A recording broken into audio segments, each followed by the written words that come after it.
اس کتاب کی واقفیت ہمیں اصل میں نہیں ہے، اس کتاب کی حقیقت کیا ہے اور اس کتاب مقدس کا جو ہے منشور جو مقصود کیا ہے، ہم نے اس کو پوری طریقے سے سمجھا نہیں۔ ورنہ یہ کتاب عجیب کتاب ہے۔ کوئی کتاب جو ہے قرآن پاک کا حافظ ہوتا ہے، کوئی قرآن پاک کا قاری ہوتا ہے، کوئی قرآن پاک کا عالم ہوتا ہے، کوئی قرآن پاک کا داعی ہوتا ہے، کوئی قرآن پاک کا ناشر ہوتا ہے، اور کوئی خوش قسمت اللہ کے بندے وہ ہوتے ہیں جو قرآن پاک کے عاشق ہوتے ہیں۔ الحمد للہ نحمده ونستعینه ونستغفره ونؤمن به ونتوکل علیہ ونعوذ باللہ من شرور انفسنا ومن سیئات اعمالنا من يهده الله فلا مضل له ومن يضلل فلا هادي له ونشهد أن لا إله إلا الله وحده لا شريك له ونشهد أن سيدنا ونبينا ومولانا محمدا عبده ورسوله أرسله الله بالحق إلى كافة الناس بشيرا ونذيرا من يطع الله ورسوله فقد فاز فوزا عظيما ومن يعص الله ورسوله فقد ضل ضلالا مبينا صلى الله تعالى عليه وعلى آله وأصحابه وأزواجه وأهل بيته وسلم تسليما كثيرا كثيرا أما بعد فأعوذ بالله من الشيطان الرجيم بسم الله الرحمن الرحيم ألف لام را كتاب أنزلناه إليك لتخرج الناس من الظلمات إلى النور صدق الله مولانا العظيم وقال النبي صلى الله عليه وسلم إن الله يرفع بهذا الكتاب إلى آخر الحديث۔ حضرات علماء کرام، بزرگان محترم، یہ تو آپ یقینی طور پر تمام جانتے ہیں کہ یہ قرآن پاک کی ختم کی اور تکمیل حفظ کی مجلس ہے۔ حضرات صحابہ کرام کا بھی یہ معمول ہوتا تھا کہ جب آپس میں کوئی قرآن شریف ختم کرتے تھے تو آپس میں مل کر دعائیں کرتے تھے، بلکہ حضرت عبداللہ ابن عباس رضی اللہ تعالیٰ کے متعلق علامہ نووی رحمۃ اللہ علیہ نے لکھا ہے کہ وہ انتظار میں رہتے تھے کہ قرآن شریف ختم ہو اور میں وہاں مجلس میں پہنچ جاؤں، چنانچہ آپ کو خبر دی جاتی تھی، آپ تشریف لے جاتے اور اجتماعی طور پر ختم قرآن کے متعلق دعائیں فرماتے تھے۔ اور بہت بڑے محدث حمید عارض فرماتے ہیں کہ جب قرآن پاک ختم کیا جاتا ہے تو اس موقع پر 50,000 فرشتے جو ہیں آمین کہنے کے لیے حاضر ہوتے ہیں۔ اللہ کے معصوم مخلوق جب کسی دعا کے اوپر آمین کہے تو اس دعا کی قبولیت میں کیا شک ہو سکتا ہے۔ تو اس تکمیل حفظ کے متعلق مجلس ہے۔ سب سے پہلے تو میں ان بچوں کے والدین کو مبارکبادی دیتا ہوں کہ جنہوں نے اس پرفتن ماحول کے اندر، جبکہ آج موبائل کے ذریعے سے بچوں میں اور جوانوں میں آوارگی دن بدن پھیلتی جا رہی ہے، اور فتنہ دجال کے متعلق جو نبی کریم صلی اللہ علیہ وسلم نے پیشین گویا کی ہے، وہی فتنوں کا آغاز بہت پہلے ہو چکا ہے اور اب عروج پر ہے۔ آغاز تو بہت پہلے ہو چکا ہے اور عروج پر ہے، ترقی پر ہے۔ تو معلوم ہوتا ہے کہ اب دنیا اپنی بستر کو، اپنے بساط کو جو ہے اٹھا رہی ہے اور اسی طریقے سے اپنے بساط کو موڑ رہی ہے، اور دنیا گویا اب ختم ہونے کے قریب ہے۔ ایسے پرفتن ماحول کے اندر جبکہ بچے اور بھی تعلیم حاصل کر سکتے تھے، ماں باپ نے جو ہے ان کو منتخب کیا اور جو ہے ان کے استادوں کے حوالے کیا قرآن پاک کی حفظ کرنے کے لیے۔ آج حفظ کے موقع پر آپ نے جو ہے ان بچوں کو دلہا بنا کر بٹھایا ہے، اور جو ہے یہ بچے قرآن پاک کا آخری سبق سنانے کے لیے حاضر اور انہوں نے اپنا آخری سبق سنایا۔ لیکن ایک وقت ہوگا کہ ان ماں باپ کو اللہ تعالیٰ دلہا بنا کر میدان حشر کے اندر لوگوں کے سامنے پیش کرے گی۔ من قرأ القرآن وعمل بما فیہ، حدیث پاک میں آتا ہے کہ جس نے قرآن پاک کو پڑھا، اور دوسری روایت میں حفظ کے متعلق آتا ہے کہ جس نے قرآن پاک کو پڑھا اور اس کے اوپر عمل کیا، پڑھنے کے ساتھ اس کے اوپر عمل کیا، تو حدیث پاک میں آتا ہے کہ البس والدہ تاج یوم القیامہ، ان کے ماں باپ کو قیامت کے دن اللہ تعالیٰ ایک تاج پہنائیں گے۔ آج یہ بچے اپنے جو ہے لباس کے اندر یہاں پر دلہے کی طرح حیثیت سے، لیکن اللہ تعالیٰ جب خود جو صدر مجلس ہوں گے اور تمام کائنات جمع ہوگی، اور ایسے موقع پر ان کے ماں باپ کو موجوں کے ممبر پر بٹھا کر ان کو تاج پہنایا جائے گا، اور تاج کیسا ہوگا؟ ضوء احسن من ضوء الشمس، اس کی روشنی آسمان جو ہے سورج کی روشنی سے بھی زیادہ خوبصورت ہوگی۔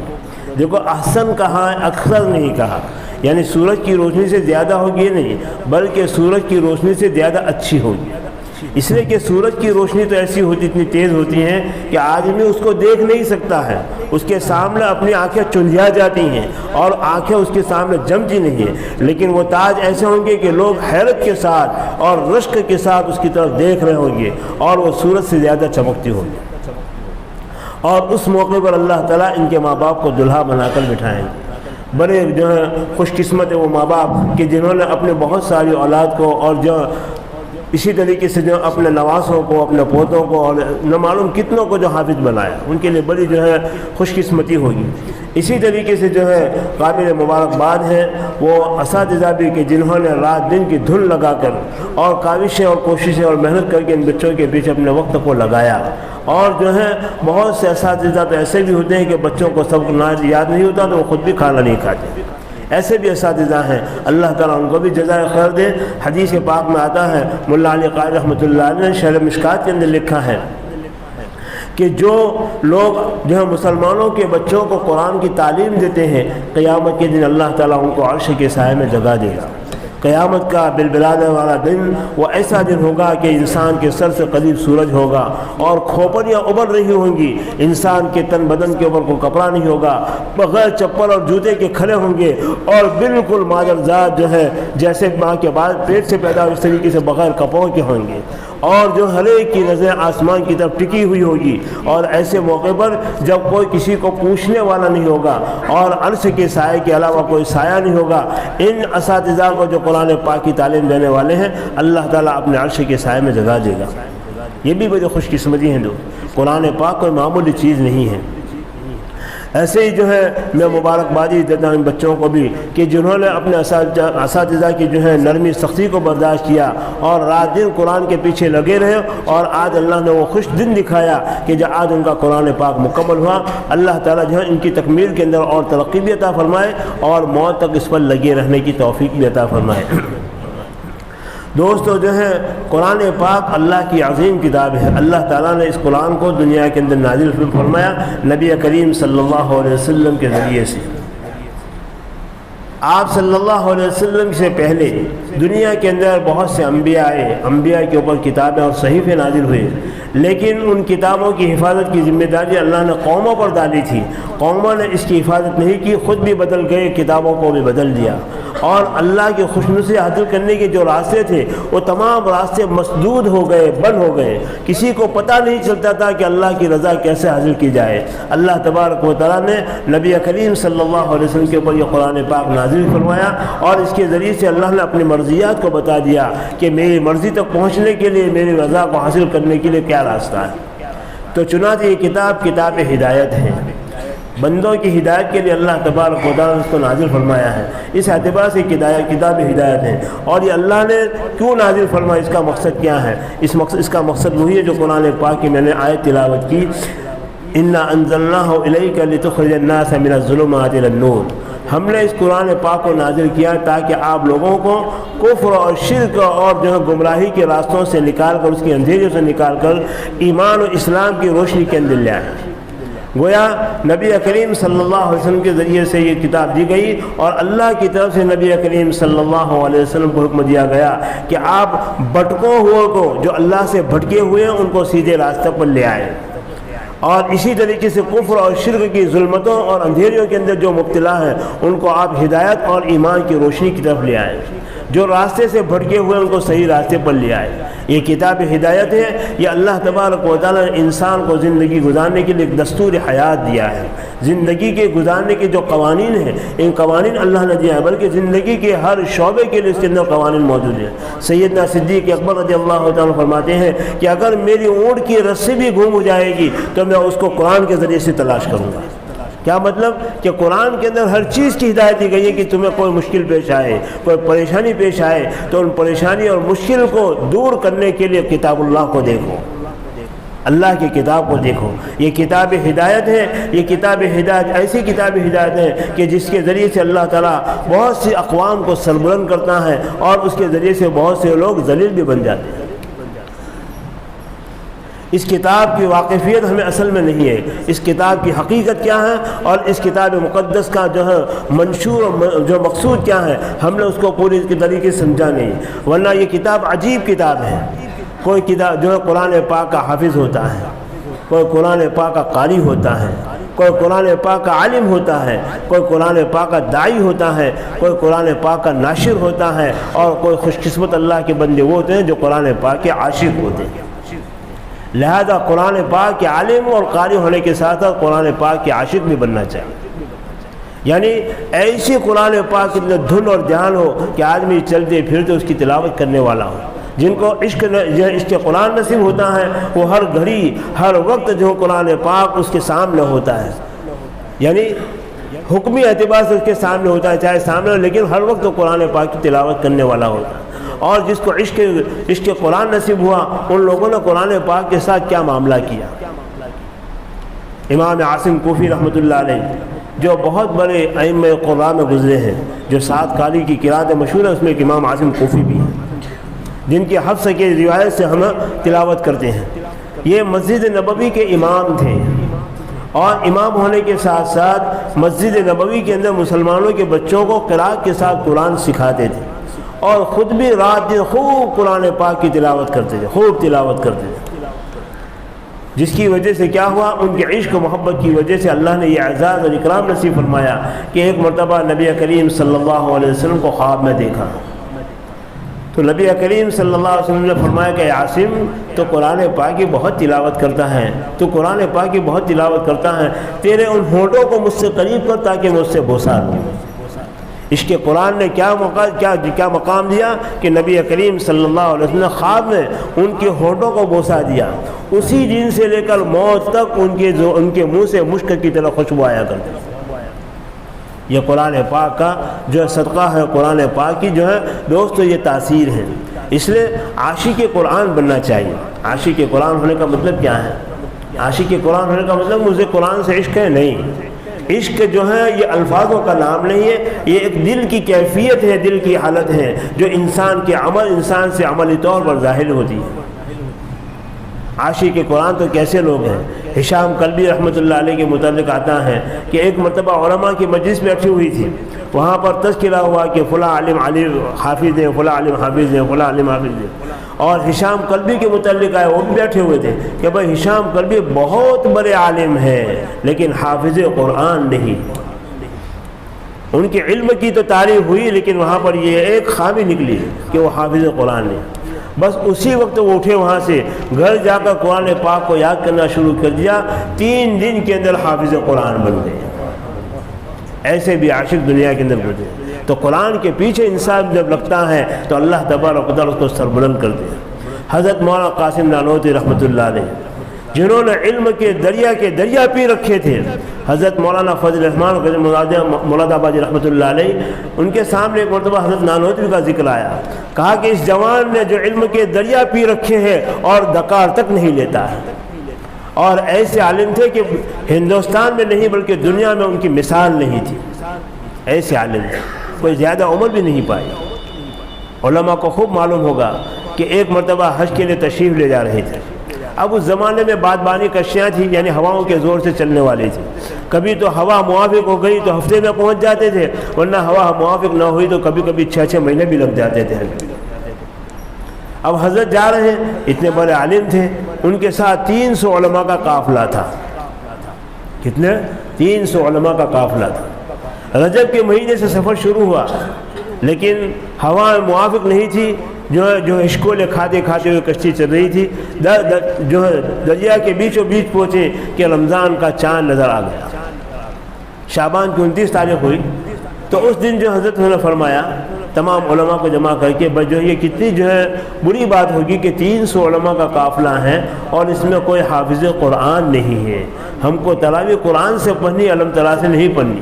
شوق تھا، عشق تھا، محبت تھی۔ تو کہا کہ حضرت کیا کریں گے، ہمارے پاس کوئی حافظ قرآن نہیں ہے۔ حضرت بھی حافظ قرآن نہیں تھے۔ چنانچہ حضرت نے فرمایا میں تلاوی پڑھاؤں گا۔ لوگوں کو بڑا تعجب ہوا کہ حضرت بھی تو حافظ قرآن کیسے تلاوی پڑھائیں، لیکن صبح بیٹھے قرآن پاک کا ایک پارہ شام تک میں یاد کر لیا، رات کو تلاوی میں وہی پارہ سنایا۔ اس طریقے سے 29 دن کے اندر 30 پارے مکمل کر کے قرآن پاک پورا سنا لیا۔ یہ ہے دوستو عشق قرآن، اور یہی قرآن انسان کو جو عزتیں دلواتا ہے۔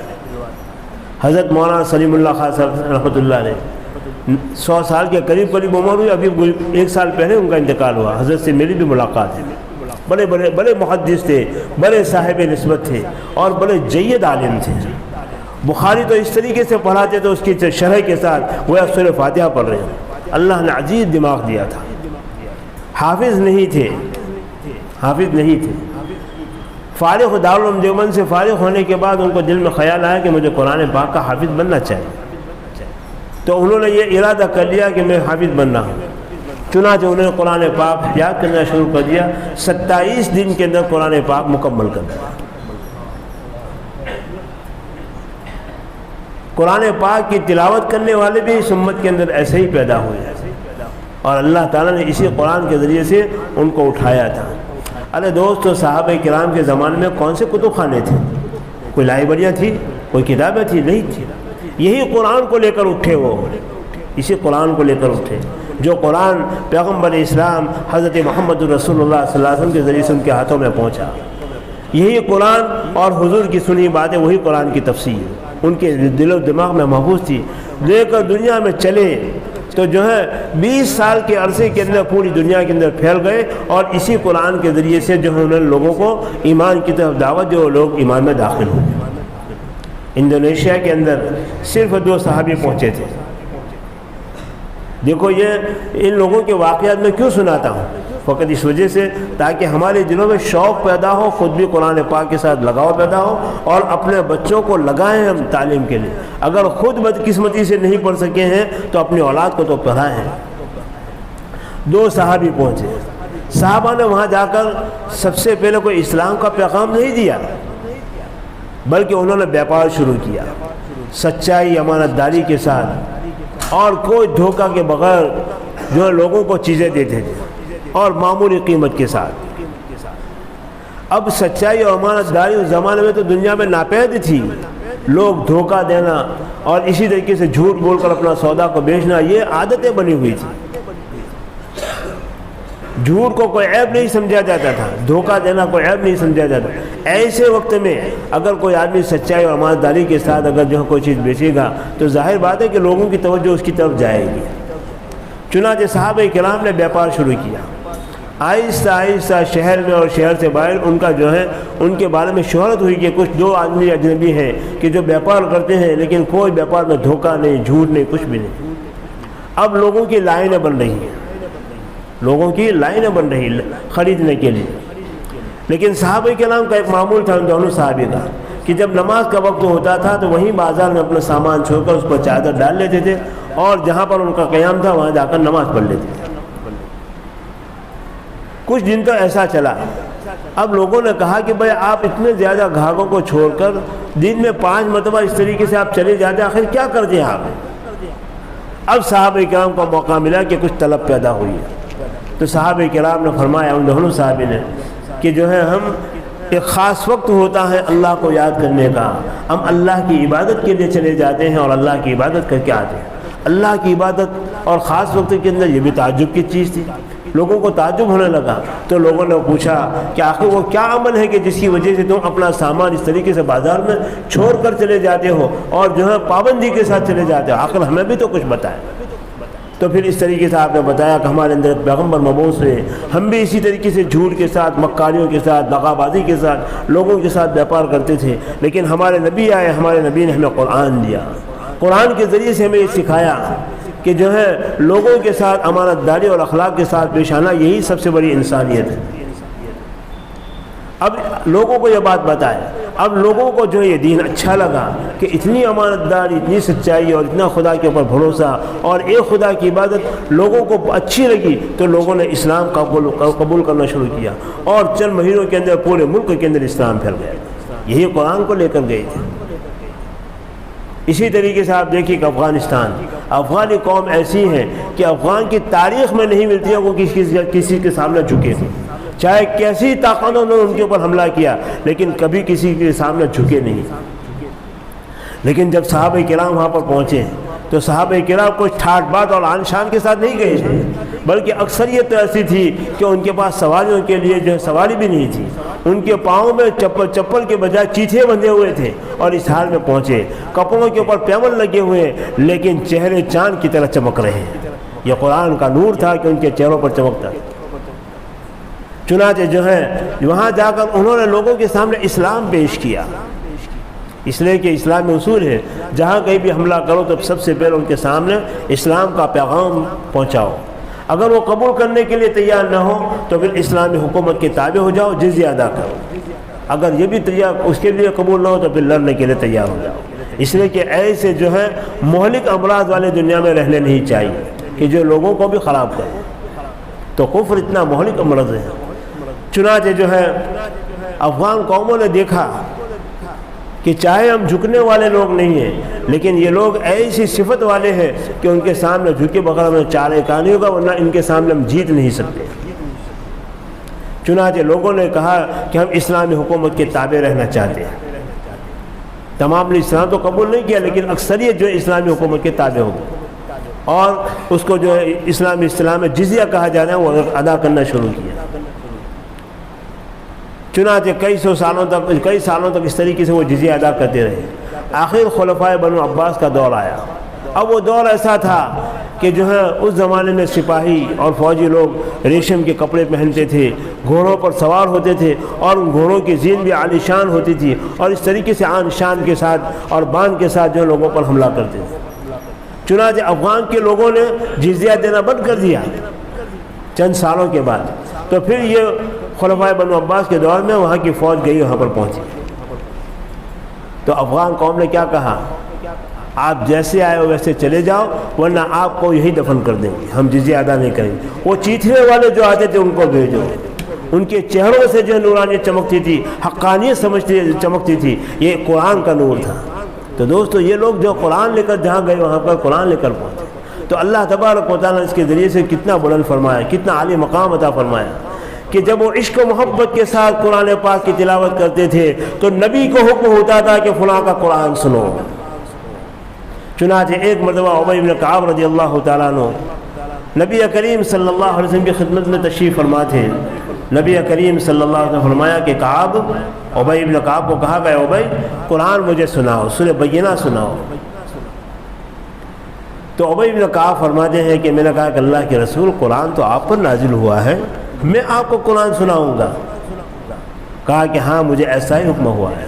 ابی بن کعب سمجھ گئے کہ یہ فرش کا حکم نہیں بلکہ عرش کا حکم ہے، اللہ کی طرف سے حکم آیا۔ تو ابی بن کعب نے فرمایا کہ اللہ کے رسول اسمانی اللہ، کہ اللہ نے میرا نام لے کر کہا ہے؟ کہا کہ سماک اللہ، اللہ نے آپ کا نام لے کر کہا ہے کہ ابی سے قرآن سنو۔ دوستو کیسے عاشق لوگ تھے، ان کے دلوں سے قرآن پاک کی آوازیں نکلتی تھی تو جو ہے دنیا جھوم جاتی تھی، فرشتے جھوم جاتے تھے۔ تو اللہ نے جو عرش سے درخواست بھیجی کہ ابی سے قرآن سنو، یہ ان کی ہمت افزائی، جیسے ہمت افزائی کے لیے لوگوں نے انعام دیا نا، ایسے اللہ نے ہمت افزائی کیا کی کہ ابی بن کعب کا نام لے کر کہا کہ محمد صلی اللہ علیہ وسلم ان سے قرآن سنو۔ اور یہ تلاوت ایسی کرتے تھے کہ ان کی تلاوت کو سن کر نبی بھی رو پڑتے تھے۔ ایک مرتبہ حضرت عائشہ صدیقہ رضی اللہ تعالیٰ کی گود میں نبی کریم صلی اللہ جو ہے حضرت عائشہ کا سر نبی کریم صلی اللہ علیہ وسلم کی گود میں تھا اور آپ صلی اللہ علیہ وسلم بیٹھے ہوئے ہیں۔ اچانک آپ کی آنکھوں سے آنسو پڑے، ماں عائشہ سوئی ہوئی تھی، ان کے چہرے پر آنسو گرے تو حضرت عائشہ جاگ پڑی۔ کہا کہ اللہ کے رسول آخر کیوں رو رہے ہیں آپ؟ کہا کہ نہیں دیکھتی تیرا بھائی کیا تلاوت کر رہا ہے۔ اس وقت عبداللہ ابن عمر نوجوان لڑکے تھے، مسجد نبوی میں قرآن پاک تہجد میں قرآن پاک کی تلاوت کر رہے تھے اور پڑھ رہے تھے کلا انہم عن ربہم یومئذ لمحجوبون، اس کے اندر یہ بتایا گیا ہے کہ وہ بدقسمت لوگ جن کو قیامت کے دن اللہ کے دیدار سے محروم کر دیا جائے گا، یہ آیت کے اندر تلاوت کر رہے تھے۔ تو نبی کریم صلی اللہ علیہ وسلم کی آنکھوں سے آنسو گر گئے، تو ان کی تلاوت نبی کو رلا دیتی تھی۔ وہ عاشق ایسے عاشق تھے کہ اللہ کی طرف سے درخواست آتی تھی۔ حضرت سالم مولا حذیفہ رضی اللہ تعالیٰ عنہ یہ بالکل چہرے کے کالے کلوٹے تھے اور کوئی عرب نہیں تھے، کہیں سے کوئی یہودی ان کو لے کر آیا تھا غلام بناکر۔ لمبا چوڑا قصہ میں چھیڑتا نہیں ہوں، لیکن وہ قرآن جب اسلام لائے اور قرآن سیکھا تو ایسا قرآن پڑھتے تھے، ایسا قرآن پڑھتے تھے کہ نبی کریم صلی اللہ علیہ وسلم نے فرمایا کہ سالم کا دل اللہ کی محبت سے بھرا ہوا ہے۔ جب مسجد نبوی میں وہ تلاوت کرتے تھے تو ان کی تلاوت کو سننے کے لیے ازواج مطہرات اپنے جو حجروں کے دیواروں سے کان لگا کر کھڑی ہو جاتی تھی رات کے وقت اور ان کی تلاوت سنتی تھی۔ تو دوستو، اللہ تبارک و تعالیٰ نے اس کلام کے اندر عجیب تاثیر رکھی ہے، ایسی تاثیر رکھی ہے کہ جب جناتوں نے سنا تو انہوں نے کیا کہا؟ سمعنا قرآنا عجبا یہدی الی الرشد فآمنا بہ، ہم نے ایسا عجیب قرآن سنا۔ یہ بھی ایک عجیب واقعہ ہے۔ نبی کریم صلی اللہ علیہ وسلم جب مکہ والوں سے مایوس ہو گئے تو جو ہے اپنا ساتھ لینے کے لیے طائف تشریف لے گئے، اس لیے طائف کے اندر بھی یہی قوم بستی تھی عرب کی۔ نبی کریم صلی اللہ علیہ وسلم طائف میں جا کر لوگوں کے سامنے ایمان پیش کیا۔ لمبا چوڑا قصہ ہے جو آپ فضائل اعمال کے اندر بھی سنتے ہیں، پورا قصہ میں یہاں نہیں دہراتا، لیکن نبی کریم صلی اللہ علیہ وسلم زخموں سے چور ہو کر جب آپ طائف چھوڑا تو طائف سے نکلنے کے بعد درمیان میں آتا وادی نخلا۔ یہ طائف سے بہت زیادہ دور نہیں ہے، وہیں سے جو قریب میں ہی ہے۔ تو یہ ایک پورا جنگل تھا، وہاں پر نبی کریم صلی اللہ علیہ وسلم صبح کا سہانا وقت ہے، تہجد تو ہو چکا، اس وقت تک جو ہے نماز فرض نہیں ہوئی تھی، اس لیے کہ جو ہے بہت سے علماء نے اس واقعہ کو جو ہے نماز کے حکم آنے سے پہلے کا واقعہ بیان کیا ہے، اور بہت سے علماء نے بعد کا بھی واقعہ، بہرحال کچھ بھی ہو تو جو ہے آپ صلی اللہ علیہ وسلم نماز کے لیے کھڑے ہوئے۔ اب اس سے پہلے جو جنتوں کا معاملہ سن لیجیے۔ پہلے جو ہے آپ صلی اللہ علیہ وسلم کی بعثت سے پہلے علماء جانتے ہیں کہ جنات اوپر آسمان کی طرف جایا کرتے تھے۔ اب فرشتے جو اللہ کے احکامات کو لے کر آسمان سے اترتے تھے اور آپس میں باتیں کرتے تھے کہ فلاں کے متعلق یہ حکم ہے، فلاں کے متعلق یہ چوری چھپ کے جنات اس کو سن لیتے تھے۔ ایک آدھ بات سن لی، پھر جو جوتشوں کے کانوں میں آ کر پھونک دیتے، جوتش اس کے اندر اور 100 باتیں ملا کر لوگوں کے سامنے پیشین گویاں کرتے تھے۔ اس طریقے سے لوگ گمراہ ہوتے چلے جا رہے تھے۔ یہ آپ صلی اللہ علیہ وسلم کی بعثت سے پہلے کا، یعنی آپ کے نبوت کے ملنے کے پہلے کا واقعہ ہے۔ چنانچہ جب نبی کریم صلی اللہ علیہ وسلم کو نبوت ملی اور قرآن پاک نازل ہوا تو اللہ نے جناتوں اور شیطانوں کا آسمان کی طرف جانا بند کر دیا۔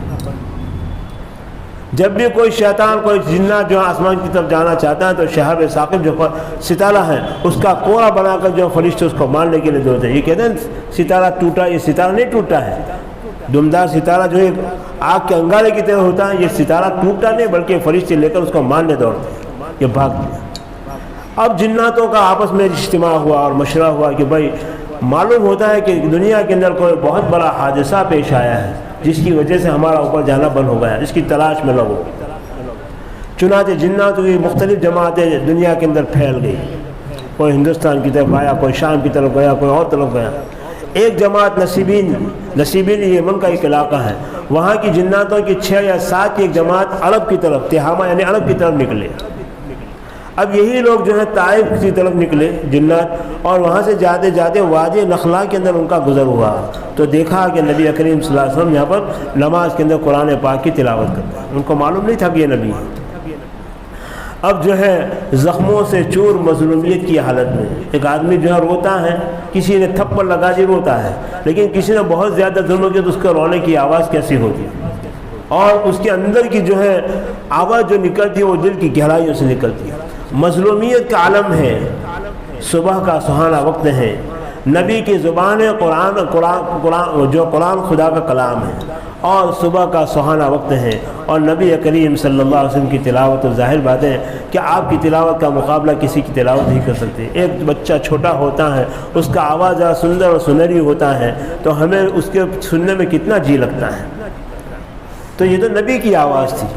چنانچہ جو ہے تمام جنات وہیں پر رک گئے، اور نبی کریم صلی اللہ علیہ وسلم کی تلاوت سننے لگے۔ ان جناتوں نے نبی کریم صلی اللہ علیہ وسلم کو جو آپ صلی اللہ علیہ وسلم سے ملاقات بھی نہیں کی، آپ سے کوئی بات چیت بھی نہیں کی، مفسرین نے لکھا ہے، لیکن یہ قرآن پاک کو سنا، اس قرآن پاک کو سن کر چلے گئے۔ آپ صلی اللہ علیہ وسلم کو تو کب پتہ چلا؟ جب سورہ جن نازل ہوئی، تو ان جناتوں نے جو اپنی قوم سے جا کر کہا کہ بھئی اب جو اوپر جانے کی کوشش مت کرو گے، انا سمعنا قرآنا عجبا، ہم نے عجیب قرآن سنا، یہدی الی الرشد، جو انسان کو صحیح راستے کی ہدایت کرتا ہے۔ اور پھر اس کے بعد وہ ایمان بھی لے آئے، وہ 6 یا 7 جنات ایمان لائے، اور ان کے کہنے سے اور جنات بھی ایمان لے۔ تو جب اس قرآن کو جناتوں نے سنا تو بے اختیار ان کی زبان سے یہی نکلا کہ ہم نے عجیب قرآن سنا۔ تو اللہ تبارک و تعالیٰ کتنا عجیب قرآن ہم کو دیا ہے، آج ہمارے پاس اس کی قدر نہیں ہے، اور اس سے غفلت بڑھتی جا رہی ہے۔ حکیم الامت مجدد الملت حضرت مولانا اشرف علی تھانوی رحمۃ اللہ علیہ لکھتے ہیں کہ آج امت نے قرآن پاک کے ساتھ مختلف طریقے سے غفلت برتنا شروع کر دی ہے۔ کوئی اس کی تلاوت سے غافل ہے، کوئی اس کو صحیح کرنے سے غافل ہے، کوئی اس کو سمجھنے سے قاصر ہے، اور اسی طریقے سے کوئی اسی کے ساتھ جو ہے کوئی اس کے اوپر عمل کرنے سے غافل ہے۔ مختلف طریقے سے امت کے اندر یہ غفلت آ گئی، حالانکہ اللہ تبارک و تعالیٰ نے کتنا عظیم قرآن دیا ہے، اور اس کے اندر کتنے علوم اور کتنے خزانے ہیں، کتنے خزانے اس کے اندر رکھے ہوئے ہیں۔ میں نے سنایا تھا ایک مرتبہ خطبہ کے اندر کہ جو ہے حضرت مولانا بن نوری صاحب رحمۃ اللہ علیہ نے کتاب لکھی ہے، مقدمہ لکھا ہے مشکلات القرآن کے اوپر، یتیمۃ البیان فی شیء من علوم القرآن، عجیب مقدمہ لکھا ہے۔ اس کے اندر لکھا ہے کہ جو ہے قرآن پاک کی 2 لاکھ سے زیادہ تفسیریں ہو چکی ہیں، پھر بھی کسی مفسر نے یہ دعویٰ نہیں کیا کہ میرا تفسیر کا حق ادا کرے۔ اور لکھا ہے کہ ایک تفسیر تو 1300 جلدوں میں ہے، کتنے؟ 1300 جلدیں، ایک جلد قرآن پاک کی طرح ایسی 1300 جلدیں۔ تو امت نے قرآن پاک، یہ عشق قرآن کی بات تھی کہ قرآن پاک کی دھن میں لگے، تو اس کو لکھنا شروع کر دیا، تو صفحہ کے صفحات پر لکھتے چلے گئے۔ اور آج دوستو یہ پکی پکائی کھچڑی ہمارے سامنے ہے۔ صحابہ کے زمانے میں قرآن کو اس طریقے سے دفتین کے درمیان میں جمع نہیں تھا، 2 پٹھوں کے درمیان میں جمع نہیں تھا، کسی کے پاس چمڑے کے اوپر لکھا ہوا تھا، تو کسی کے پاس جو ہے ہڈی کے اوپر لکھا ہوا تھا، کسی کے پاس جو ہے کسی درخت کے پتے پر لکھا ہوا تھا، اس طریقے سے، اور کسی کے پاس لکھا ہوا نہیں تھا، سینوں میں محفوظ تھا۔ اس طریقے سے قرآن پھیلا ہوا تھا۔ یہ تو اللہ تبارک و تعالیٰ نے سیدنا عمر فاروق رضی اللہ تعالیٰ کے دل میں ڈالا، جب جو ہے جنگ یمامہ کے اندر بہت سارے قاری شہید ہو گئے، تو حضرت عمر رضی اللہ تعالیٰ کو فکر ہوئی کہ اگر اسی طریقے سے لوگ شہید ہوتے جائیں گے تو قرآن کی حفاظت مشکل ہو جائے گی۔ اللہ کو حفاظت کرنا تھا نا، تو اللہ نے عمر کے دل میں ڈالا کہ عمر اس کو جمع کرو۔ صدیق اکبر کی خلافت کا زمانہ ہے، صدیق اکبر کی خدمت میں پہنچے اور کہا کہ حضرت اس طریقے سے حفاظ اور قاری شہید ہوتے رہے تو کوئی قرآن پاک کو نقل کرنے والا نہیں ہوگا، لہذا آپ اس کو جمع کر دیں۔ صدیق اکبر نے فرمایا کہ جس کام کو حضور نے نہیں کیا میں کیسے کر سکتا، لیکن حضرت عمر برابر کہتے رہے یہاں تک کہ صدیق اکبر کا بھی سینہ اللہ نے کھول لیا۔ دونوں حضرات مل کر زید بن ثابت کے پاس گئے جو کاتب وحی تھے، ان کو درخواست کی کہ آپ کے پاس جو قرآن لکھا ہوا ہے اور جہاں جہاں آپ کو معلوم ہے اس کو جمع کرو۔ کہا کہ میں یہ کام کیسے کر سکتا ہوں جس کو نبی کریم صلی اللہ علیہ وسلم نے نہیں کیا۔ وہ دونوں حضرات اصرار کرتے رہے یہاں تک کہ وہ بھی تیار ہو اور قرآن پاک کو جمع کر لیا۔ ترتیب ابھی نہیں تھی لیکن جمع کر دیا۔ البتہ اتنا ضرور ہے کہ کون سی آیت کہاں رکھی جائے اور کون سی صورت کے اندر رکھی جائے تو خود نبی کریم صلی اللہ علیہ وسلم کی ہدایت کے مطابق تھا، لیکن جمع نہیں تھا جیسے آج قرآن جمع ہے۔ تو صحابہ کرام نے تو قرآن کو حفظ اس طریقے سے کیا ہے، اور اس طریقے سے وہ قرآن پاک کی تلاوت کرنے والے تھے، اور تلاوت ایسے عشق و محبت کے ساتھ کرنے والے تھے کہ ان کے قرآن کو سننے کے لیے فرشتے حاضر ہوتے تھے۔ اسید بن حضیر رضی اللہ تعالیٰ عنہ مشہور صحابی ہیں، ایک مرتبہ تہجد کی نماز پڑھ رہے ہیں اور نماز کے دوران میں دیکھا کہ ستاروں کی طرح ان پر کوئی چیز بادل کیے ہوئے ہیں۔ صبح کا وقت ہوا تو انہوں نے اپنی تہجد کی نماز کو ختم کیا، مسجد نبوی میں حاضر ہوئے۔ نماز کے بعد نبی کریم صلی اللہ علیہ وسلم کے سامنے تذکرہ کیا کہ اللہ کے رسول آج تو میں نے ایسا منظر دیکھا۔ تو سرکار دو عالم صلی اللہ علیہ وسلم نے فرمایا کہ حسین وہ فرشتے جو تمہاری تلاوت کو سننے کے لیے آئے تھے۔ تو دوستو یہ ایسی تلاوت کرنے والے لوگ تھے، ایسے عاشق تھے۔ تو دراصل عشق و محبت انسان کو ہر چیز کرا دیتی ہے۔ آدمی کو جو سنیما کے ایکٹروں سے محبت ہوتی ہے، عشق ہوتا ہے، تو ان کی ہر چیز میں نقالی شروع کر دیتے ہیں۔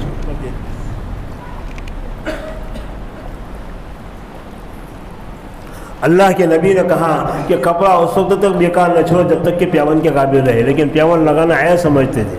لیکن آج کے ایکٹروں نے کہیں یہاں پیون، کہیں یہاں پیون، کہیں یہاں جب تو آج کا جوان عاشق ہے، پاگل اس کے پیچھے، اور ایسے کپڑے پہن کر اس کو پیون نہیں سمجھتا ہے۔ تو عشق محبت ہوتی ہے تو ایسا دیکھو، لیلا مجنون کا قصہ یہ کوئی جو ہے دوستو مصنوعی قصہ نہیں، یہ حقیقی قصہ ہے۔ یہی مجنون اس کا نام قیس تھا، اور یہ حضرت امام حسن حضرت معاویہ رضی اللہ عنہ کے زمانے میں یہ تھا۔ اس نے کیسی محبت کی، کیسا عشق کیا لیلا سے، ایسا عشق اور محبت کی کہ لوگوں کے اندر اس کے باپ کی بدنامی شروع ہو گئی کہ تیرا بیٹا کیسا ہے کہ کالی کروٹی سے ایسا عشق و محبت کر بیٹھا ہے۔ چنانچہ باپ کو بھی لگا تو باپ اس کو لے کر چلا حرم کے اندر، اور اس مجنون سے کہا کہ جو ہے یہ کعبۃ اللہ کا غلاف پکڑ، اس کو پکڑ اور کہا کہ توبہ کر، ہر گناہ سے توبہ کر، یہاں تک کہ لیلا کی محبت سے، عشق سے بھی توبہ کر۔ تو مجنون کیا کہہ رہا ہے، میں نے ہر چیز سے توبہ کی سوائے جو ہے لیلا کے عشق کی۔ تو یہ عشق و محبت یہ ایسی چیز ہے۔ تو یہ عشق و محبت جب خدا سے ہوتی ہے تو آدمی کی دھن ایسی ہوتی ہے۔ حضرت مولانا یحییٰ کاندھلوی صاحب رحمۃ اللہ علیہ، جو حضرت شیخ الحدیث مولانا زکریا صاحب رحمۃ اللہ علیہ کے والد محرم تھے، حضرت شیخ میرے بھی استاد ہیں، ان کے والد محترم حضرت مولانا یحییٰ صاحب، ان کا حال کیا تھا، برس حضرت گنگوئی رحمۃ اللہ علیہ کی صحبت میں رہے، اور ایسا عشق و محبت نصیب ہوا کہ ہاتھوں سے کام کر رہے ہیں اور زبان کے اوپر قرآن پاک کی تلاوت جاری ہے۔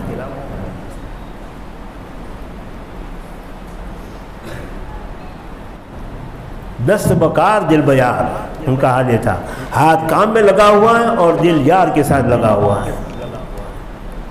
دوستو جب یہ قرآن پاک کا حال تھا تو اللہ تعالیٰ نے ان کو کیسا سربلند کیا، کیسا سربلند کیا۔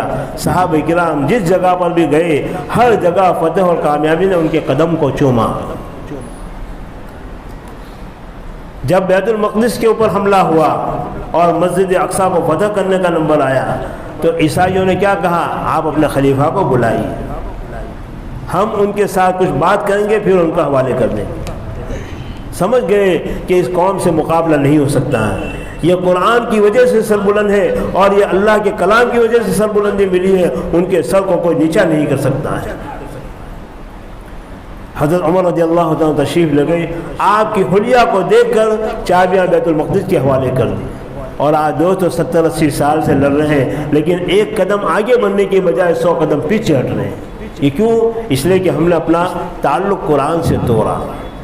میں مثال دیا کرتا ہوں کہ دیکھو ایک آدمی نے اپنے گھر کے آگے بیل باندھا ہوا، کیلے سے بیل بندھا ہوا ہے، اب بندھا ہوا ہے کیلے کے ساتھ، لیکن وہ بیل سمجھتا ہے کہ میرا ایک مالک ہے جو مجھے رات صبح شام کھلاتا ہے، اور مالک سمجھتا ہے کہ میرا ایک بیل ہے جو میرے کام کا ہے۔ تو اب بتاؤ جو ہے یہ بندھے ہوئے بیل کو کوئی مارتا ہے؟ حالانکہ کیلے سے بندھا ہوا ہے لیکن کوئی اس کو مارتا نہیں۔ کیوں؟ اس لیے کہ وہ سمجھتا ہے کہ یہ بیل نہیں بلکہ اس کا مالک الگ ہے، اگر میں اس کو لکڑی ماروں گا تو یہ مالک میری آنکھیں نکال لے گا، میرا ہاتھ توڑ دے گا۔ اور جو بیل کھیلے سے بندھا ہوا نہ ہو، سانڈ کی طرح بازاروں میں گھومتا ہو، جو چاہے اس کے اوپر لکڑی اٹھاتا ہے، جو چاہے اس کو مار پکاتا ہے۔ کیوں؟ اس لیے کہ وہ آزاد ہے، کسی سے بندھا ہوا نہیں۔ تو جب تک یہ قوم قرآن کے کیلے سے بندھی ہوئی تھی تو اللہ تبارک و تعالیٰ کی نصرتیں ان کے پیٹھ کے پیچھے ہوتی تھی، فرشتے آسمان سے اترتے تھے اور ان دشمنوں کا ہاتھ توڑ دیتے تھے۔ صحابہ کرام 30,000 کی تعداد میں 6 لاکھ کے مقابلے میں گئے، لیکن 6 لاکھ کے جو ہے دوستو دانت کھٹے کر دیے اور 1 لاکھ سے زیادہ کو جہنم رسید کیا، اور 30,000 آباد ہو کر اپنے گھر پر واپس آئے۔ تو بھلا 6 لاکھ کے مقابلے میں 30,000 کی حیثیت کیا ہوتی تھی؟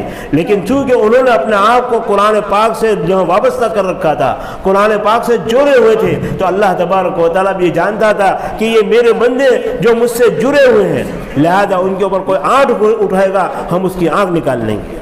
اور صحابہ کرام بھی سمجھتے تھے کہ ہم خدا کی ذات کے جڑے ہیں، ہماری کوئی طاقت نہیں ہے بلکہ ہمارے پیچھے خدا کی نصرت ہے، اس لیے جو ہے وہ بسم اللہ بول کر ہر میدان میں کود جاتے تھے۔ حالانکہ ان کی تلواروں کے اوپر چیڑے لپٹے ہوئے ہوتے تھے، ان کے پیروں میں چپل نہیں ہوتے تھے، اور پیٹ کمر سے لگا ہوا ہوتا بھوک کی وجہ سے، لیکن وہ سمجھتے تھے کہ ہم اپنے ہاتھ سے نہیں بلکہ قرآن کی طاقت سے اور اسی طریقے سے اللہ کے ہاتھ سے ہم لڑنے والے ہیں۔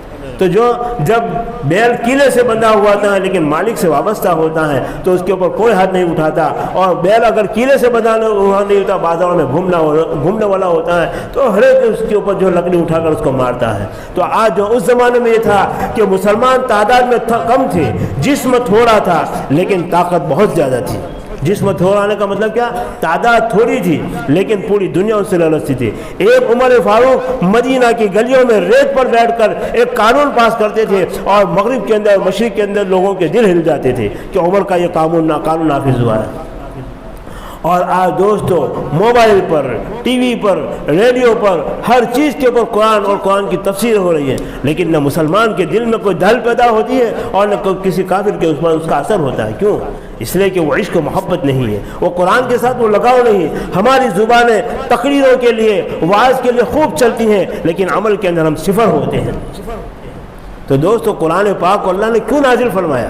اس وجہ سے کہ لِتُخْرِجَ النَّاسَ مِنَ الظُّلُمَاتِ إِلَى النُّورِ، تاکہ آپ لوگوں کو کفر اور ظلمت کی اندھیریوں سے نکال کر اسلام اور ایمان کے نور کی طرف لے آئے۔ یہ دوستو عجیب قرآن ہے۔ اللہ تبارک و تعالیٰ نے اس کے ذریعے سے قوموں کو کتنی سربلندی عطا فرمائی۔ عبداللہ ابن مسعود رضی اللہ تعالیٰ بیٹھے ہوئے ہیں، نبی کریم صلی اللہ علیہ وسلم تشریف لائے، کہا کہ عبداللہ مجھے قرآن سناؤ۔ نبی کیا کہہ رہے ہیں امتی کو؟ مجھے قرآن سناؤ۔ دوستو کیا قرآن کے پڑھنے والے تھے، کیا قرآن سے دل لگانے والے تھے، کیا قرآن کے ساتھ عشق و محبت کرنے والے تھے کہ نبی جس پر قرآن پاک نازل ہوا وہ نبی درخواست کر رہا ہے امتی سے کہ مجھے قرآن سناؤ۔ آج دوستوں کو قرآن پڑھتا ہے تو سننے کو بھی جی نہیں چاہتا، اس لیے کہ تلاوت کرنے والے کی تلاوت نہ دل سے اٹھی ہے اور کان لگانے والے کی تو کان نہ دل سے جو اس کی طرف متوجہ ہو جائے۔ عبداللہ ابن مسعود نے قرآن پاک پڑھنا شروع کیا، شروع سے پڑھنا شروع کیا یا سورہ نساء سے پڑھنا شروع کیا اعلیٰ اختلاف روایہ۔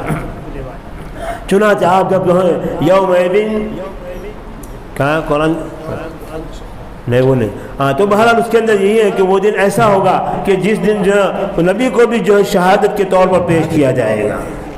تو آپ صلی اللہ علیہ وسلم کی آنکھوں سے بارش کی طرح جو موتیوں کی لڑیاں بن گئی اور آپ کے جو ہے آنسو بہنے لگے، دہری مبارک تر گئی۔ عبداللہ ابن مسعود فرماتے مجھے پتہ ہی نہیں ہے، میں تو نیچے دیکھ کر پڑھ رہا تھا، لیکن جب میں نے آنکھ اٹھائی تو آپ صلی اللہ علیہ وسلم رو رہے اور تو میں خاموش ہو گیا۔ دوستو یہ قرآن پاک ہے، قرآن پاک کی کیفیت عجیب ہے۔ اور دوستو یہ قرآن پاک ایسا ہے کہ جب اس کو صحیح معنی میں عشق و محبت کے ساتھ پڑھا جاتا ہے تو ہو نہیں سکتا کہ اس کا اثر نہ ہو۔ یہ قرآن مقناطیس کی طرح ہے۔ مقناطیس سمجھتے ہیں نا، لوہے چمک جس کو کہتے ہیں۔ لوہے چمک کیا کرتا ہے؟ لوہے کو کھینچتا ہے اپنی طرف، کھینچتا ہے اپنی طرف۔ یہ قرآن اللہ کی رحمتوں کو دنیا میں کھینچتی ہے۔ وَإِذَا قُرِئَ الْقُرْآنُ فَاسْتَمِعُوا لَهُ وَأَنصِتُوا لَعَلَّكُمْ تُرْحَمُونَ۔ جب قرآن پاک پڑھا جائے تو خاموشی کے ساتھ، غور کے ساتھ سنو تاکہ تم پر رحم کیا جائے۔ معلوم ہوتا ہے کہ قرآن رحمتوں کو کھینچنے والا ہے۔ آج حالات آتے ہیں ایسے وقت میں بھی اگر قرآن پاک کی تلاوت، ذکر و اسرار کی تلقین کی جاتی ہے تو ہمارے دل متوجہ نہیں ہوتے، اللہ کی رحمتوں کو کھینچا نہیں جاتا۔ اس لیے جو ہے آج پوری دنیا پریشان کیوں ہے؟ اس لیے کہ اپنی وابستگی، اپنا تعلق قرآن کے ساتھ نہیں ہے۔ وہ لوگ وہ تھے کہ قرآن پاک کی وجہ سے عروج ان کے قدم چومتی تھی اور زوال ان سے بھاگتا تھا، یعنی وہ ہارتے نہیں تھے بلکہ ہر جگہ پر ترقی کرتے تھے۔ تو بہرحال دوستو اللہ تبارک و تعالیٰ یہ عجیب کلام ہمیں دیا ہے، اور یہ عجیب کلام اس لیے دیا ہے، اس لیے نہیں دیا ہے کہ اس کو ریشم کے جذبان میں لپیٹ کر رکھ دو اور رمضان کا مہینہ ہے تھوڑی تلاوت کر لو پھر اس کو رکھ دو آئندہ رمضان تک۔ نہیں، ہمارے گھر پر کوئی معزز مہمان آئے جن سے ہمیں تعلق اور محبت ہے، وہ مہمان کو تو اپنے گھر میں رکھ لیا لیکن ایک مہینے تک بھی اس کے سامنے نہ دیکھے تو مہمان شکوے کرے گا کہ نہیں کرے گا؟ شکوے کرے گا، شکایتیں کرے گا کہ بھائی مہمان ہوں، میں ان کا چہیدہ مہمان ہوں، مجھے استقبال کے ساتھ لے گئے لیکن میرے سامنے دیکھتے بھی نہیں۔ تو یہ قرآن اللہ کی طرف سے ہمارے پاس مہمان ہے۔ اب اگر ہم اس کی طرف نہیں دیکھیں گے تو یہ قرآن پاک میدان حشر کے اندر ہمارے خلاف حجتیں پیش کرے گا۔ حدیث پاک میں آتا ہے کہ قرآن پاک حجت لک او علیک، قرآن پاک یا تو تیرے لیے حجت ہوگا یا تیرے اوپر حجت ہوگا۔ اگر اس کا حق ادا کیا ہوگا تو ایسی صورت کے اندر جو قیامت کے دن اللہ سے چھٹکارا دلوائے گا جہنم کے عذاب سے، اور اگر اس کا حق ادا نہیں کیا ہوگا تو ایسی صورت کے اندر قرآن کہے گا کہ اللہ دنیا میں مجھے تو نے بھیجا تھا لیکن کبھی میری طرف آنکھ اٹھا کر بھی نہیں دیکھتا تھا، ریشم کے جوتانوں میں لپیٹ کر رکھتا تھا، اس کو چوم لیتا تھا، لیکن میری تلاوت نہیں کرتا تھا، میرے احکام کے پر عمل نہیں کرتا تھا۔ آج یہ حق اس بات کا حقدار ہے کہ اس کو جہنم پھینک دیا جائے۔ اللہ تعالیٰ اپنے کلام کی سفارش کو اور عزت کو قبول کر لے گا، اس آدمی کو جہنم میں ڈال دیا جائے گا۔ چنانچہ آج جو ہے دنیا کی قومیں ہمارے اوپر آنکھیں اٹھاتے ہیں، تو بیل والی بات بتا، دنیا کی قومیں ہمارے اوپر آنکھیں کیوں اٹھا رہے ہیں؟ آج ہمارے پاس طاقت بھی ہے، مال و دولت بھی ہے، سب کچھ ہے، لیکن ذلیل و خوار کیوں ہے؟ اس لیے کہ قرآن پاک کو چھوڑا، اللہ کی نصرتیں بند ہو گئی، اللہ کی مددیں نہیں آئی، اور لوگ جو ذلت و خواری کے اندر گئے۔ آج دنیا کے اندر اگر کسی کو ذلیل سے ذلیل سمجھا جاتا ہے تو مسلمان ہے۔ حالانکہ ایک وقت وہ تھا کہ ایک مسلمان، جبکہ محمد فاتح جو قسطنطنیہ کا فاتح تھا، جو ترک کا ایک گورنر گزرا ہے، جب وہ یورپ کے ملکوں کا دورہ کرتا تھا تو گرجاؤں کے گھنٹے بند ہو جاتے تھے، ان کے ملک میں جاتا تھا گرجاؤں کے گھنٹے بند ہو جاتے کہ بھائی محمد فاتح آ رہا ہے۔ اور آج دوستو وہی گھنٹیاں موبائل کے ذریعے سے، گھڑیوں کے ذریعے سے ہماری مسجدوں میں بج رہی ہے، ہمارے گھروں میں بج رہی ہے، ہمارے کان اس سے گونج رہے ہیں۔ خود گنہگار ہوتا ہے، کسی کو گنہگار کرتے ہیں، کیوں؟ اس لیے کہ ہم نے اپنے ہاتھ کو قرآن سے خالی کر دیا تو دوسری قوموں نے ہمارے ہاتھ میں یہ گندی چیزیں رکھ کر دی۔ حالانکہ نبی کریم صلی اللہ علیہ وسلم نے دنیا سے رخصت ہوتے وقت کیا کہا تھا کہ میں تمہارے اندر دو چیزوں کو چھوڑ کر جاتا ہوں، جب تک اس کو پکڑے رہو گے تم دنیا کے اندر کبھی ذلیل و خوار نہیں ہوں گے، گمراہ نہیں ہوں گے۔ ایک ہاتھ میں اللہ کے نبی نے قرآن دیا، دوسرے ہاتھ میں اپنی سنت دی۔ اللہ کے نبی نے ہمیں بے یار و مددگار نہیں چھوڑا ہے، ہمارے ہاتھوں کو بھر کر کے ہیں، ہماری جھولیاں خالی نہیں ہیں۔ آج ہم نے قرآن اور سنت سے اپنے ہاتھوں کو خالی کر دیا تو ہم غیروں کے سامنے ان کی تہذیبوں کی بھیک مانگ رہے ہیں۔ آج ہمارا معاشرہ دیکھو، ہمارا کھانا پینا یہود و نصارہ کی طرز پر، ہماری شادی بھی ہے یہود و نصارہ کی طرز پر، ہمارے معاملہ جو ہے غیروں کے طور پر۔ یہ کیوں؟ اس لیے کہ جب ہم نے اپنے ہاتھوں کو جھاڑ دیا تو دوسری قوموں نے اپنی تہذیب ہمارے ہاتھوں میں رکھی، اپنے طور و طریق کو ہمارے ہاتھوں میں رکھ دیا۔ اس لیے دوستو خدا را، اب وہ وقت آ چکا ہے، اب دنیا کو ظاہری حالات معلوم ہوتے ہیں کہ اب دنیا زیادہ مدت رہنے والے نہیں ہے۔ اس مدت کے اندر ہم اپنے آپ کو قیامت کی علامت نہ بنائیں، بلکہ قرآن سے اپنی وابستگی وابستگی قائم کریں، قرآن پاک کے ساتھ اپنے تعلق۔ پڑھے ہوئے نہیں ہے دوستو، دھندا نہیں کیا ہوتا ہے، کاروبار آتا نہیں ہے تو دوسروں سے پوچھتے ہیں، اس سے پوچھ کر کاروبار کرتے ہیں، اور اللہ کے کلام کو یاد کریں تو بھائی میری عمر تو بڑی ہو گئی، اب نہیں سیکھنا۔ ارے صحابہ کون سی عمر میں سیکھے؟ کیا بچپن میں سیکھے تھے؟ وہ تو بڑی عمر میں تو ایمان لائے تھے۔ اور دور ایسا تھا جہالت کا دور کہ وہ اونٹوں کی مینگنیوں سے کھیلنے والے تھے، اتنی ذلیل جو ان کو لوگ سمجھتے تھے۔ لیکن جب قرآن ہاتھ میں آیا تو قرآن میں ہاتھ میں آنے کی وجہ سے کیا ہوا؟ اللہ تبارک و تعالیٰ نے ان کو اتنا سربلند کیا کہ فرمایا اولئک حزب اللہ، یہ اللہ کی مقدس جماعت ہے، الا ان حزب اللہ هم المفلحون۔ اللہ نے دنیا میں رہتے ہی اپنی رضا اور فلاح و کامیابی کا پروانہ ان کو دے دیا۔ اسی وجہ سے ان کی تلاوت میں کشش تھی۔ اب ایک واقعہ سنا کر پھر اپنی بات کو ختم کروں کہ قرآن میں کتنی کشش ہے۔ آپ کو معلوم ہوگا کہ روس کے اندر جب انقلاب آیا، کمیونسٹ کا انقلاب آیا، جو دہریت کا انقلاب آیا، تو اس انقلاب کی وجہ سے کیا ہوا؟ پورے ملک کے اندر اسلام کے اوپر پابندی لگ گئی۔ یہاں تک کہ اگر کسی کے گھر میں قرآن کا ایک ورق بھی پایا جاتا تھا تو پورے گھر کو پھانسی دے دی جاتی تھی، کوئی اللہ کا نام نہیں لے سکتا تھا۔ ایسے ملک کے اندر کہ جہاں پر اللہ کا نام لینا جرم تھا، اس کو گولی مار دی جاتی تھی، اور سرخ انقلاب اس کو کہا جاتا ہے۔ اس کا انقلاب جوانی پر تھا۔ اس وقت اس دور کے اندر مصر کے اندر جو مصر کے جو صدر جمال عبد الناصر تھے، یہ اگرچہ جو خیالات کے کوئی اچھے نہیں تھے لیکن پھر بھی جو انہوں نے کچھ کام اچھے بھی کیے۔ چنانچہ جو جمال عبد الناصر جو ہے ان کو روس نے بہت سی لالچ دی کہ تم ہمارے کمیونسٹ بلاک کے اندر آ جاؤ، ہم تمہارے ملک کے اندر جو سونے کی جو نہریں بہا دیں گے اور تمہارے ملک کو لہلہاتا کر دیں گے۔ تو جمال عبد الناصر جو ہے چاہے کچھ بھی تھے لیکن بہرحال ایک مسلمان تو تھے۔ چنانچہ دوسری مرتبہ جب ان کا دورے پر جانا ہوا تو انہوں نے اپنے ساتھ لے جانے کے لیے قاضی عبد الباسط کو کہا کہ تم کو میرے ساتھ آنا ہے۔ قاضی عبد الباسط صاحب کا نام تو سنا ہوگا نا، ہمارے اہل علم حضرات تو جانتے ہی ہیں، الحمدللہ 3 مرتبہ میری ان سے ملاقات ہے۔ تو جو ہے وہ ان کو کہا کہ قاضی صاحب آپ کو میرے ساتھ آنا ہے، روس جانا ہے۔ تو قاری صاحب نے کہا کہ صدر صاحب جو ہے یہ ملک تو جو ہے اسلام دشمن ملک ہے، جہاں پر اللہ کا نام لینا ممکن ہے، تو مجھ جیسا قرآن پڑھنے والا وہاں آ کر کیا کرے گا؟ کہا کہ بس قاری صاحب آپ کو میرے ساتھ آنا ہے۔ چنانچہ صدر کا حکم تھا، تیار ہو گئے۔ چنانچہ جمال عبد الناصر جو ہے روس گئے، وہاں کے لوگوں سے باتیں کی، اور اسی مقام کے اوپر کمیونسٹ جو ہاؤس کے اندر جہاں پر اسلام کے خلاف جہاں ساری تدبیریں سوچی جاتی تھی، وہیں پر بیٹھ کر جو ان کے آپس میں جو ملک کے جو معاہدے تھے اسی بات ہوئی۔ جب بات چیت ختم ہوئی تو جمال عبد الناصر صاحب نے کہا کہ ہمارے قاری صاحب ہیں، کچھ آپ کو سنائیں گے۔ تو لوگوں نے کہا کیا سنائیں گے؟ اب ظاہر بات ہے کہ قرآن سنائیں گے ایسا تو نہیں کہتے، بلکہ کچھ سنائیں گے۔ کہا کہ ٹھیک ہے، جب آپ کے ساتھ مہمان آئے تو ہم ان کی سنیں گے۔ چنانچہ قاری صاحب سے کہا کہ قاری صاحب پڑھیے۔ تو قاری عبد الباسط صاحب نے وہی سورہ طٰہٰ شروع کی تھی جس طٰہٰ کو سن کر عمر اسلام لائے تھے۔ سورہ طٰہٰ شروع کی۔ اب قاری عبد الباسط کا تو پڑھنے کا انداز کیا تھا، وہ منہ اونچا کرتے تھے لیکن آنکھیں بند رکھتے تھے اور کان پر ہاتھ رکھتے تھے، اور اس طریقے سے پڑھتے تھے تاکہ اطراف کا کوئی آواز بھی نہ ہوئے، اور آنکھیں بند رکھتے تاکہ سامنے کون ہے وہ سمجھ نہ پڑے۔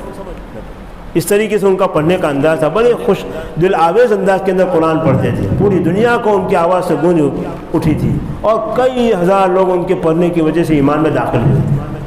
چنانچہ انہوں نے طٰہٰ پڑھنا شروع کر رکوع پورا کیا، اور اس کے بعد ختم کر کے آنکھیں کھولی تو یہ سارے کمیونسٹ لوگ رو رہے ہیں، ان کی آنکھوں سے آنسو بہہ رہے ہیں۔ تو قاری صاحب نے جمال عبد الناصر سے کہا کہ بھائی ان سے پوچھو کہ تم کیوں رو رہے ہو؟ تو جمال عبد الناصر نے بولا آپ کیوں رہے؟ کہا کہ آپ کے قاری صاحب نے کیا پڑھا، کیا کہا، وہ ہم کو کچھ پتہ نہیں، لیکن ان کے جو پڑھ رہے تھے اس کے اندر ایسی کشش تھی کہ ہمارے دل کھینچے جا رہے تھے۔ تو جو خدا کے منکر، قرآن کے منکر، لیکن جب قرآن کو سنا تو ان کے دل کھنچ گئے۔ یہ تھا ان کا حال۔ اس لیے دوستو جو ہے یہ قرآن پاک اللہ کی عظیم کتاب ہے، یہ ایسی عظیم کتاب ہے کہ اللہ نے اس کی تلاوت کا جو ہمیں موقع دیا۔ فرشتے اس کی تلاوت نہیں کر سکتے تھے سوائے جبرائیل کے، اس لیے کہ جبرائیل قرآن کو لے کر آنے والے تھے، باقی فرشتے اس کی تلاوت نہیں کر سکتے۔ جہاں کوئی مومن محبت کے ساتھ، آداب کے ساتھ قرآن پاک کی تلاوت کرتا ہے تو فرشتے اس کی تلاوت کو سننے کے لیے جمع ہو جاتے ہیں۔ اللہ نے اتنی عظیم دی ہے کہ آپ تلاوت کرو گے فرشتے حاصل ہو جائیں گے، اور یہ خدا کی رحمتوں کو کھینچنے والی ہے۔ اسے جو ہے اپنا حفظ جان بناؤ۔ یہ وظیفوں کی کتاب فقط نہیں ہے۔ ہم نے اس کو کیا سمجھا ہے کہ کوئی مر جائے قرآن پڑھا لو، اور اس کو کچھ دے دو، دے دیا قرآن پڑھا ہوا خط نکال، اور اسی طریقے مکان بنا لیا تو قرآن پڑھا تاکہ برکت ہو۔ ایک مرتبہ پڑھنے سے برکتیں نہیں، بلکہ خود قرآن کو پڑھنے والے گھر والے ہوں اور رات دن اس کی تلاوت کریں، تو اس کی تلاوت کی وجہ سے کیا ہوگا، یہ گھر آسمان والوں کے ایسے اس طریقے سے چمکتے ہیں جس طریقے سے ستارے ہمارے لیے چمکتے ہیں۔ اس کے اندر یہ نور ہے، اس کے اندر یہ نورانیت ہے، اور اس کے اندر وہ رحمتیں ہیں، اس کے اوپر سکینہ نازل ہوتی ہیں۔ اس لیے دوستو ہماری پریشانیوں اور ہماری جو ہے مشکلات کا حل اسی میں ہے کہ قرآن پاک کو پڑھا جائے۔ قرآن پاک ایسی کتاب ہے کہ اللہ جو نبی کریم صلی اللہ علیہ وسلم نے فرمایا من قال بہ صدق، جس نے قرآن کی بات کی اس نے سچا کہا۔ ومن عمل به فاجر، جس نے اس کے اوپر عمل کیا اس کو اجر دیا جاتا ہے۔ ومن حکم به عدل، اور جس نے قرآن کی و قانون کے اوپر انصاف جو فیصلہ کیا اس نے انصاف کیا۔ ومن دعا الیہ فقد ہدی الی صراط مستقیم، اور جس نے قرآن کی طرف دعوت دی اس نے سیدھا راستہ پا لیا۔ لہذا قرآن کا راستہ سیدھا راستہ ہے، اور ہماری پریشانیوں کا حل اللہ نے اسی میں رکھا ہے۔ نبی کریم صلی اللہ علیہ وسلم نے ہمیں یہی تعلیم دی ہے۔ لہذا دوستو قرآن کے ساتھ وابستگی جڑاؤ، اور اس کے ساتھ تعلق اپنا جوڑو، اور اپنی اولادوں کو قرآن پاک کی تعلیم کی طرف متوجہ کرو۔ اس بارے میں اگر کوئی مشکلات پیش آئے، استاد کی طرف سے کوئی سختی ہو گئی تو اس کو برداشت کرو، اس لیے کہ استاد دشمن نہیں ہوا کرتا ہے۔ اس کی یہ کوشش ہوتی ہے کہ بچہ کسی طریقے سے اللہ کے کلام کی تعلیم حاصل کر لے، تو ماں باپ کی یہی کوشش ہونی چاہیے، استاد کی بھی یہ کوشش ہوگی، تو پھر ہو نہیں سکتا کہ ہمارے بچے قرآن کی صحیح تعلیم نہ پائیں۔ اللہ تعالی ہمیں عمل کی توفیق عطا فرمائے۔ وآخر دعوانا الحمدللہ رب العالمین۔